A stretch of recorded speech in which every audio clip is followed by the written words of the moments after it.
I just got this pedal steel, and it's an instrument I've been wanting for a very, very long time, and just got it on Reverb, and I'm very excited about it, but it's got some issues. There's some kind of slop in one of the levers. I need to install an additional lever. There's a lot of grime and grit all over it, and there's just a couple things I want to clean up before I get it into proper playing order. So I have a whole plan. I'm gonna kind of tear this thing apart, take all the strings off, clean and oil everything, adjust this lever, change some of the configurations. Currently, this is my E to E flat lever, and this is a G sharp to G lever. I want this to be my E to F lever. So I'm gonna change that, and then I'm gonna add an additional lever here that's gonna be my B to B flat lever. And yeah, and I think that will make it kind of sing like new again. So let's go ahead and get it started.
Here's the undercarriage. Before I start taking things apart, I just wanted to get a good video where everything is going. My right knee right, and right knee left. Again, I'm going to update this. It's the one that gets rid of some of that slop. And then over here, I'm going to add left knee vertical lever.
To fix the slop, I ended up just getting a nylon spacer washer.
toy strings, I'm just using a Singer sewing machine oil.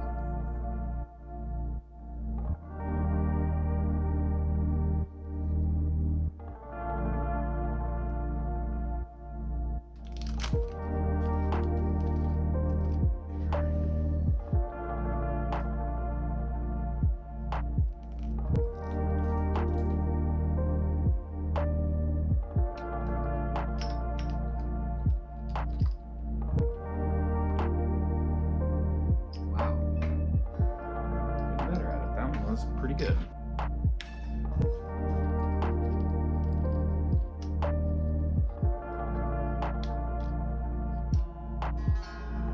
Here's what my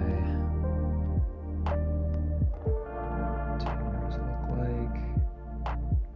Not terrible, not great, but for a first time, I'll take that.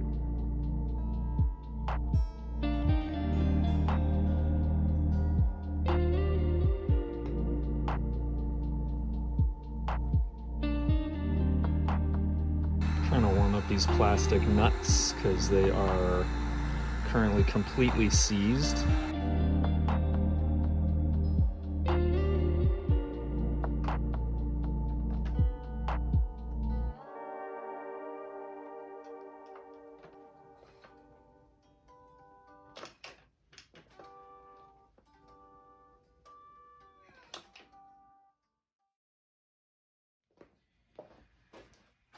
The pedal seal all tuned up. It's finally starting to sound pretty good.